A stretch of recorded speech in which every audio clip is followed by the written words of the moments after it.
Welcome back to the Reading and Writing Podcast. My guest today is Emily English Medley, author of the new novel, From the Moon I Watched Her. Emily, welcome to the podcast. Hi, Jeff. Thanks for having me. Great. If someone hasn't heard about your new novel yet, From the Moon I Watched Her, how would you describe the novel?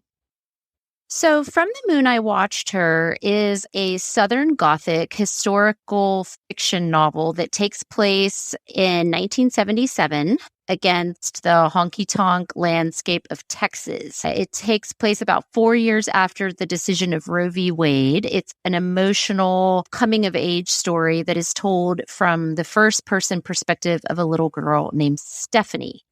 Stephanie is the youngest daughter in the Walters family, who is trapped under a fanatic religious system that is really not serving them well. She's 5 years old when the novel begins, and she's 18 when the novel winds down. Do you remember the original impetus or idea that led you to write From the Moon I Watched Her? So the impetus that led me to write the book was given to me sometimes during times of meditation. I had a lot of pain that was swirling around inside of me. And the idea of the story of the Walters family was given to me as a family that is upstanding in the community. They're at church every Sunday. But there are family secrets that are lurking under the church pews and in the family, and little girl goes looking for and finds these secrets. So to speak further to that question, sometimes people have asked me what inspired you to write this book. And when I thought about the word inspire, to me, the word means to breathe in. And I looked into the Latin word inspire, and it's to literally be blown into by some force of hope. And there was nothing ever like that for me. It was never an emotional or literary breathing in. It was more of a push factor or an exhalation for me, just a lot of things inside of me that were needing to come out. So I wanted to tell a story that not a large audience would relate to, but that a very small niche audience would. And given what you just said, is this a book that is based in your own experience? We're talking about religion and a coming-of-age story. The author is in every book. We all write what we know. I was raised in the Church of Christ. That's not a secret. What do I know about the Church of Christ? I know everything about the Church of Christ. I'm also a nurse practitioner. Before I was a nurse practitioner, I spent 10 years as a labor and delivery nurse. So I have been at thousands of intimate moments where souls were ushered into the world. That gave me a very unique perspective on some of the scenes in the book. Just having that perspective on some of the most subtle and overt discrepancies, if you will, in the culture with regards to women and children. So to that end, some of the material in the book was something that I knew that other people may have to go and research. But, where there were things in my own life, I would not describe the book as autofiction. The book is definitely fiction. But when there were things in my own life that never made any sense, through fiction and through dramatization, I was able to fill in those questions. And when there were gaps in my own story where the breadth was too vast for me to cross, I created characters and friends of characters who would help Stephanie to cross them. So in a way, I gave Stephanie some very heavy burdens to carry. That was purposeful, but I gave her the friends to help her do it. Sure. This is your debut novel. What was your writing journey that led you to writing From the Moon I Watched Her? I have always been a lover of words. When I was a little girl, my parents we had a lot of books, and I was read to constantly. My dad was, I would say, the person who instilled in me to be a lover of words. We used to play word games like synonym and anonym, these kinds of things when I was a little girl. But I guess when I was in high school, one time there was a story in the headlines. A guy named Clayton Williams was running for governor of Texas. And he said by a campfire chat one time, he said to his friends that rape is like rain, that you should just lay back and enjoy it if it's happening. And I think I was like a sophomore or junior in high school, and I was really enraged by hearing this. And so I wrote an essay called Rape is Like Rain. And I wrote it from the perspective, I pretended that I was his mother and experiencing his own mother experiencing her rape being like rain and being told to lay back and enjoy it. I showed it to my dad, and he said it was too irreverent, that I needed to tear it up and throw it away. And it was just one of those moments of just pervasive, explicit control over women that in the South, even my own dad, who was very progressive, is a very progressive person, just thought that the material was too irreverent for a woman to tell. That was the beginning of my journey. I wrote a lot of poetry in high school and through my young 20s and 30s, but I think that there is that notion that writers are not born, that they are made. And to a certain degree, I do believe that's true. But I also think that writing is like any art. It takes discipline and it takes practice. But there's no writer. A writer can't write if they don't have stories to write. And my journey is and has always been just about to be an observer. I've tried to practice, be really true to the craft of writing, and that I don't write in order to sell. I write in order to get the story out of me. That's great. I remember, if I'm not mistaken, that the late writer Molly Ivins has written about and talked about that horrific anecdote that you just mentioned, the reference about rape. Anyway, I was wondering what was your writing process when you were working on the novel? Did you outline it extensively before you started writing, or was it more of an organic process of seeing where the story led you? So I am actually a pretty organic writer and an organic storyteller. But so I did not outline extensively when I first began, mainly because I just didn't really have the knowledge to do it. I began by honestly just wishing that the story would come into existence, and I would close my eyes and I would focus on certain words and certain images that I wanted the book to portray. And I basically began just by writing down garbage. I just wrote down garbage that even my husband, who's my dearest friend, would refer to as the equivalent of like writer's open mic night. But as I continued to write and as the process unfolded, I did take some extensive time to develop my book around themes. And the two themes that kind of, when I went through the book and picked out words that were repetitive through the book, the word God was mentioned like 187 times, fire like 90 times, water like 45 times. So I was able to pick out themes in my book by how many times the words actually occurred. And around those three themes of fire, water, God, I was able to create the tempo of the book. I also went by music. Some people have said that the book is a song put into a book, and the music that I would meditate on was music from the time period from which I was writing. And so I would get up and I would listen to, let's say I knew that a certain scene was going to unfold that day in my writing. I would listen to the music and to the song, and I would truly just have it in my ears as I was writing, and the music would set the beat for the characters or for that scene. That's great. So are you working on another novel now? I am. I'm actually working on a sequel to From the Moon I Watched Her, because I purposefully left the ending very ambiguous. I tried to be I didn't try it. It came out that way. It's just true to the bones of literary fiction, if you will, and that the ending isn't happy and it doesn't end very clearly. I purposefully left a lot of questions unanswered, and so I'm going to answer them. That's great. Given your experience of writing your debut novel, what writing advice would you offer for those who are listening and working on their own stories and novels? So I would give two pieces of advice, and both of them are going to sound a little bit trite, and they're going to be things that I'm sure that people have heard before, but they're things that are really core to what I believe. For someone who's writing their story, one of the things that I would tell them is to believe in yourself, to believe in your story. Don't believe in just any story that's inside of you. Believe in the story that is burning inside of you. Believe in the story that if you feel like you died today, which of the stories that are swirling inside of you would you be remiss if the world was not able to hear? And if you feel like you have that story, you need to tell it and you need to write it until it is out of you. But as you do it, remain true to the art of the craft of writing. So you remain true to using writing as a vehicle, not in order to sell something. So I think the second word, of advice that I would say, somebody says, I've heard before, like, you're naked. And when I heard that, I thought, okay, I'm going to take that advice, but I'm going to add my own twist.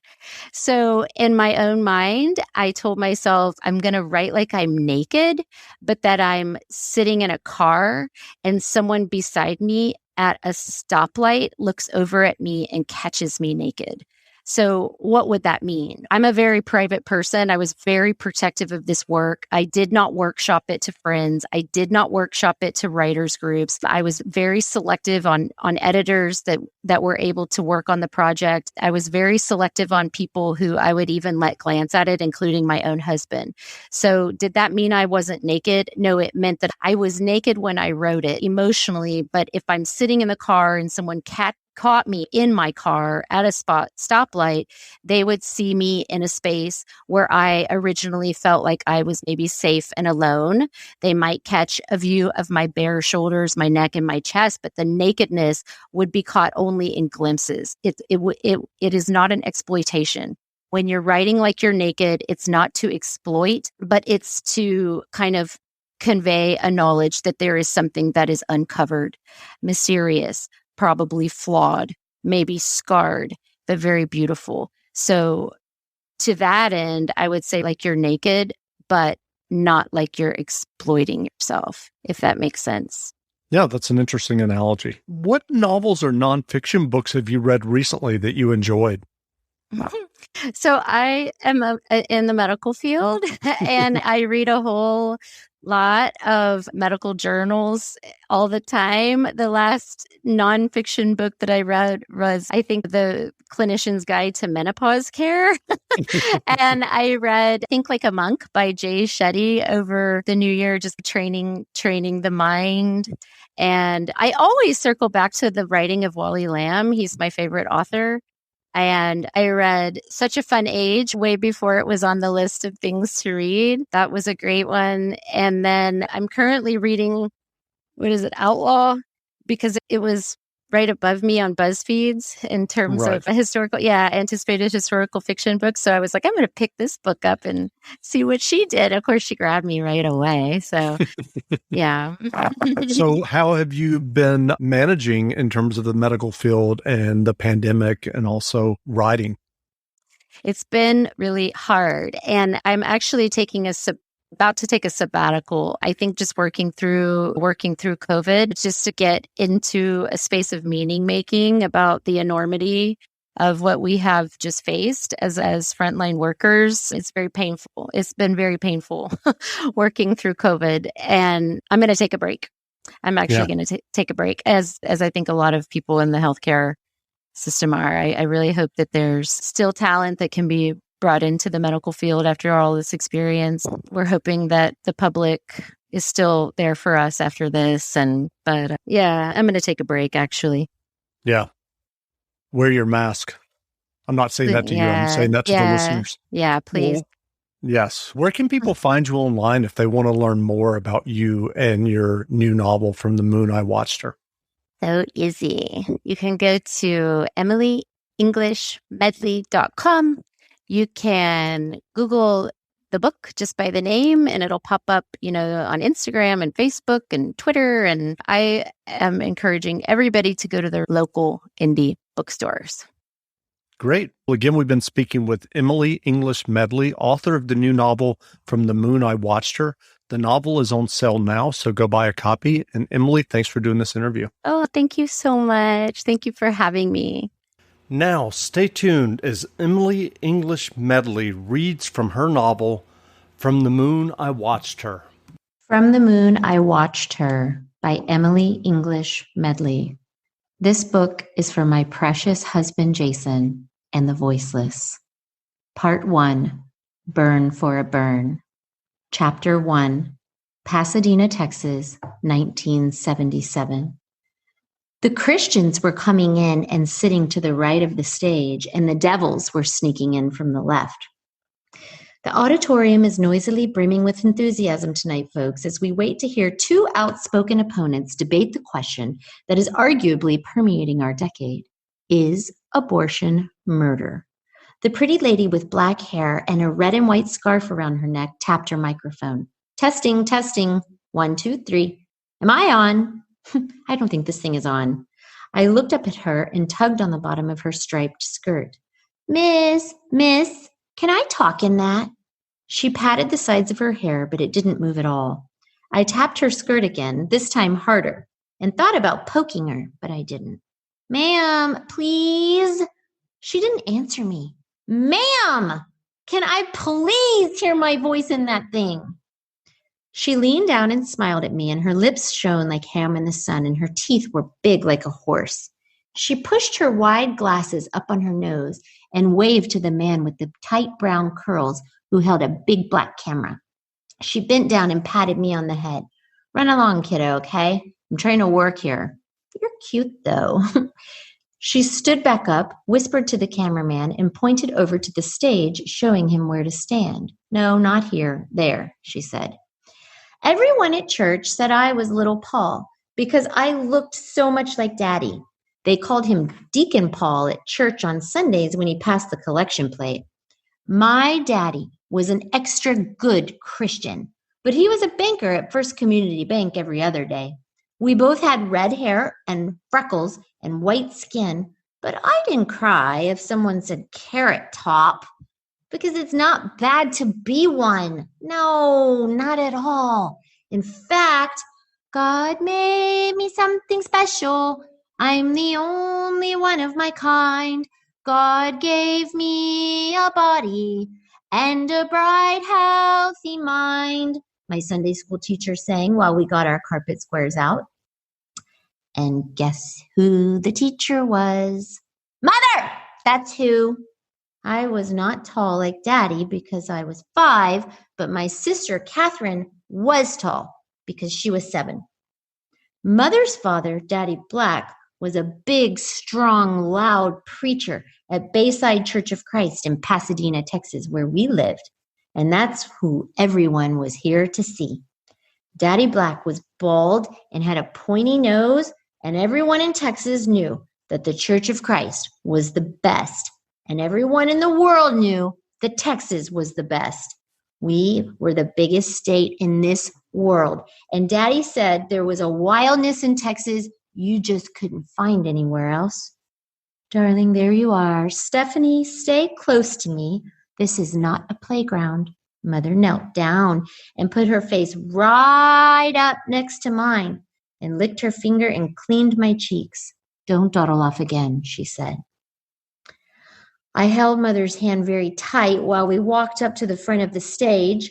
There weren't very many people there, and I did not want to get lost in this big place.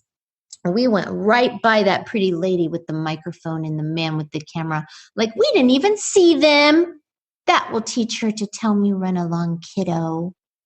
Mother's fingers were bony like the chicken Hansel and Gretel gave to the witch to trick her. And her nails were long and red, and her rings were big. She held my hand just a little too hard, but I didn't tell her because that would make her so sad. You have to think about other people's feelings. Daddy swooped me up, and heads were everywhere under us. I could see this whole place like I was a bird up in the sky, and the people were squirrels. I've got her, Lily, he said. Let's change angles, the lady with the microphone said. Let's try to face the stage. No, there's too much light. I want a good shot of both debaters. And the man with the camera minded her. I didn't know what abortion was. I did know that murder meant killing God's creatures on purpose. And I was proud tonight because Daddy Black was going to be on TV. He was a Christian soldier and fighting the devil, Madeline Murray O'Hare, a big old fat ugly atheist. An atheist does not even believe in God, which makes them black inside their hearts. That's what Christian soldiers do. We fight devils, but we fight them sweetly. Daddy told Catherine and me before the debate that Daddy Black was fighting for little babies who got lost inside their mommies and floated away forever. And some mean, murdering people didn't even try to find them. That's abortion, Daddy said, and it's against God. But why wouldn't people try to find them? And where do they float away to? I asked. I thought of tiny babies floating around in the stars with the big moon beside them. Does it happen by accident? Catherine asked. Sometimes, Daddy answered, but sometimes no. Sometimes it's on purpose. They just let the babies float away. Now, Stephanie, come here and let me tie your dress in a decent bow. I rubbed my eyes and started to cry. But Daddy, I don't want a decent bow. I just want a regular bow. Daddy laughed and put his sweet hand on my cheek and then tied my dress in a decent bow anyways.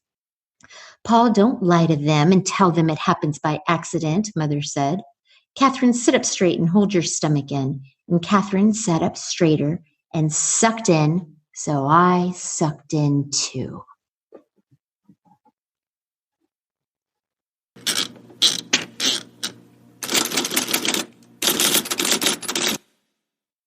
Find everything okay? Whenever you shop Meijer, you don't just shop for yourself. You shop for your entire community. You help keep your neighbors well with vaccine clinics and select free prescriptions. You help provide specialized care and comfort through healthcare programs across the Midwest. Whenever you shop Meijer, you help support a wide variety of programs that keep our communities healthy and thriving. Thanks for shopping with us. Learn more at Meijer.com. With MailChimp, you get more than a URL. You get an all-in-one marketing platform to help drive sales with things like data-driven recommendations and powerful automation tools. Get started today at MailChimp.com/smartmarketing. MailChimp, built for growing businesses.